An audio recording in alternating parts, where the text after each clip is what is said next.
मेरे जो वालिद थे, मैंने जैसे बताया बहुत पढ़े लिखे थे, तो उन्होंने बहुत गरीब भी थे, उनको कभी कोई नौकरी नहीं मिली, हार्डली उनके पास पैसे होते थे।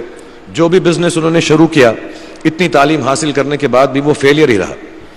लेकिन उन्होंने बहुत प्यार दिया, और क्योंकि उनके पास पैसे नहीं होते थे तो मेरे हर जन्मदिन पे अपनी कोई पुरानी चीज मुझको दे दिया करते थे। तो पहली पुरानी चीज जो, और बहुत बड़ा चढ़ा के उर्दू में अच्छे अच्छे अल्फाज यूज करके मुझे इंप्रेस करते थे कि बहुत अच्छा प्रेजेंट दिया है मुझको। तो वो मुझे पहली चीज उन्होंने मुझे, ये मैं हर जगह पर बोलता हूँ, स्कूल के बच्चों के फंक्शन पे, येल यूनिवर्सिटी में, एडिनबरा में, क्योंकि आप लोग सब अपनी लाइफ के उस थ्रेशोल्ड पे हैं जहां से आपको कामयाबी हासिल करनी है इंशाल्लाह। सो पहली चीज जो उन्होंने मुझे दी थी, उन्होंने मुझे अपना शतरंज का सेट दिया था, टूटा फूटा सा। वो शतरंज हर रोज खेलते थे। हनुमान मंदिर के जो हेड प्रीस्ट थे, पंडित थे, उनके साथ रात को जाके मेरे वालिद जो हैं शतरंज खेलते थे। और उन्होंने मुझे कहा कि शतरंज से आप जिंदगी के बारे में बहुत कुछ चीजें सीख सकते हैं। पहली ये कि कोऑपरेशन और साथ मिलजुल कर काम कैसे करना है। दूसरी ये कि जिंदगी में आगे बढ़ने के लिए कभी कभी पीछे भी हटना पड़ता है। तीसरी ये कि जो छोटे लोग होते हैं, जो आप समझते हैं, कई लोग ऐसी बात मानते हैं, जो पॉन्स होते हैं, जो प्यादे होते हैं, उनकी सबसे ज्यादा इज्जत करना जिंदगी के अंदर। कोई भी इंसान छोटा नहीं होता, हमेशा हमेशा जिंदगी में काम आता है। और कामयाबी हासिल करने के लिए आखिरी बात शतरंज ये सिखाती है हमको कि कभी कभी जिस चीज से सबसे ज्यादा लगाव होता है, जैसे रानी से अमूमन हो जाता है, कभी कभी उसे भी सैक्रिफाइस करना पड़ता है आगे बढ़ने के लिए। दूसरी चीज जो उन्होंने मुझे दी, मेरे पास है वक्त, 2 मिनट बोल सकता हूं मैं, सॉरी। दूसरी चीज जो उन्होंने मुझे दी थी, वो एक टाइपराइटर दिया था। आज के जमाने में आई डोंट थिंक किसी को, बहुत सारे बच्चे होंगे यहाँ पे जिनको मालूम भी नहीं होगा टाइपराइटर कैसा लगता है। अब सब कंप्यूटर पे काम करते हैं। तो टाइपराइटर के ऊपर जब आदमी लिखता है और अगर गलत लिखता है तो उसको मिटाने में बहुत तकलीफ होती है। So you have to be very diligent, बहुत ध्यान से लिखना पड़ता है। हम गलती नहीं कर सकते।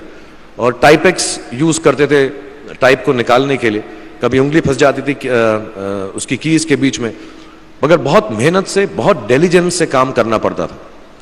तो जब मैं उस पर टाइपिंग सीखा स्कूल में कॉमर्स करते वक्त, so the only thing I realise is that practice makes you perfect. तो जो भी काम आप जिंदगी में करें उसको डिलिजेंस से करें, ऐसा करें कि कोई गलती ना हो, अपना पूरा दिमाग लगाकर करें, सोच समझ कर करें। ऐसे करें कि ये काम जिंदगी में आपका पहला काम है और इसके बाद आपको मौका नहीं मिलेगा, और शायद ये काम आपका जिंदगी का आखिरी काम है, इसके बाद फिर मौका नहीं मिलेगा। So do it with that kind of diligence. तीसरी चीज उन्होंने मुझे कैमरा दी थी, क्योंकि बहुत गरीब थे, वो कैमरा चलता नहीं था बिल्कुल भी, सिर्फ उसके व्यू फाइंडर से बड़ी अच्छी अच्छी तस्वीरें दिख जाती थी, लेकिन खिंचती बिल्कुल भी नहीं थी। और इससे मुझे उन्होंने सीख दी कि जो हमारी क्रिएटिविटी होती है, हम जो भी, कभी कभी हमारी हॉबी होती है, कभी कभी हमारा उससे प्यार होता है, लेकिन हम उसको अपनी नौकरी नहीं बना सकते, अपना काम नहीं बना सकते। बहुत कम लोग ऐसे फॉर्चुनेट होते हैं जैसे मैं हूं कि जो मेरी हॉबी थी, जिस चीज से मुझे प्यार था, कलाकारी से, एक्टिंग से, वो मेरा पेशा भी बन गया। अमूमन ऐसा होता नहीं है। लेकिन जो हमारी कला है, चाहे वो पोएट्री है, चाहे वो लिखना है, चाहे वो पेंटिंग है, चाहे जो भी चीज, गाना है, अकेले में गाना है, हमारी क्रिएटिविटी जरूरी नहीं है कि दुनिया एक्सेप्ट करे।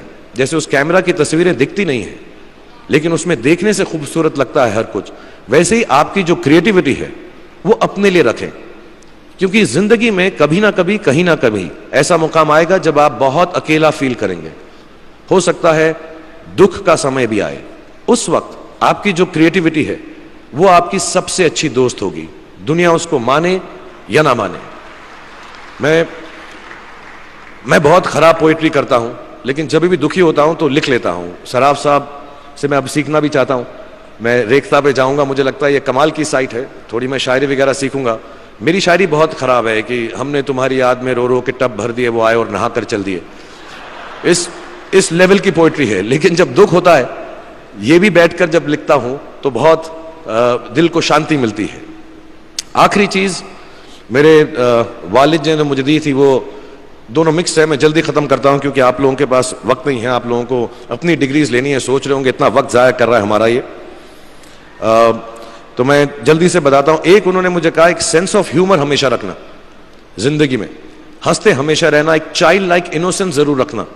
जैसे एक छोटे बच्चे की जो एक इनोसेंस होती है, जो उसका दुनिया की तरफ जो नजरिया होता है बड़ा इनोसेंट सा होता है, उसमें कोई खामी नहीं होती, गलती नहीं होती, अभी दुनियावी बातें नहीं आई होती, तो वैसी रखना।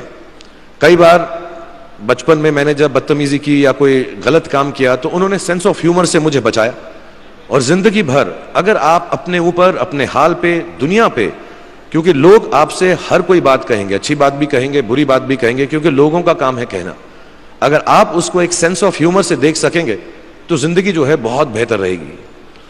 And last not the least, what my father gave me, what my mother gave me and what your parents have given you, आपके जो पेरेंट्स हैं जो आपको दिया है, वो सबसे बड़ी गिफ्ट है, गिफ्ट ऑफ लाइफ। जिंदगी की जो जिंदगी एक खुद ही सबसे बड़ा तोहफा है हमारी जिंदगी, और उसको वैसे ही ट्रीट कीजिए।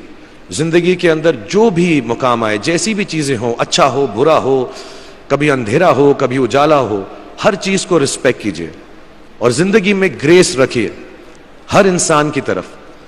हर इंसान जो भी आपसे जो भी बात करेगा वो अपनी मुसीबत के हिसाब से करेगा, अपनी हैसियत के हिसाब से करेगा। कभी गलत बात भी बोलेगा, ऊंची बात भी बोलेगा। जब आप काम करेंगे, जब आप बड़ी बड़ी कंपनीज के अंदर नौकरी हासिल करेंगे, आपका हमेशा झगड़ा रहेगा, जो मेरा जूनियर है वो ऐसी बात करता है, मेरा सीनियर जो है ऐसी बात करता है। लेकिन सब जो हैं जिंदगी से जूझ रहे हैं, इस जिंदगी में कुछ बनने की कोशिश कर रहे हैं। सो वो ग्रेस जो है, वो लीवे जो है, हर किसी को दीजिएगा जो आपके साथी हैं, जो आपके साथ साथ काम कर रहे हैं, जो आपका साथ काम नहीं भी कर रहे और जो आपका साथ नहीं भी दे रहे। ग्रेस से बड़ी चीज आप जिंदगी को वापस नहीं लौटा सकते। ये 4-5 चीजें याद रखिएगा। याद रखिएगा, नहीं रहे तो कोई बात नहीं। आप लोग बहुत कुछ अभी इस जगह पर इल्म हासिल कर चुके हैं और मुझे उम्मीद है और मुझे यकीन है कि आप जो भी करेंगे जिंदगी में बहुत कामयाब होंगे। और फिर से मैं मौलाना आज़ाद नेशनल उर्दू यूनिवर्सिटी का शुक्रिया अदा करना चाहूँगा कि मुझे यहाँ पर बुलाया, आपसे मुखातिब होने का मौका दिया। थैंक यू वेरी मच, बहुत बहुत शुक्रिया। और आप, मुझे मालूम है कुछ टीचर्स जो होंगे यहाँ पर बैठे होंगे जो आपके फेवरेट नहीं भी हैं, जो बहुत स्ट्रिक्ट होंगे, डांटते भी होंगे आपको, उनको सबसे ज़्यादा याद रखिएगा जब आप इस यूनिवर्सिटी से बाहर जाएंगे, क्योंकि जो सबसे ज़्यादा टीचर आपसे स्ट्रिक्ट थे वो एक्चुअली सबसे ज़्यादा आपसे प्यार करते थे। Thank you very much.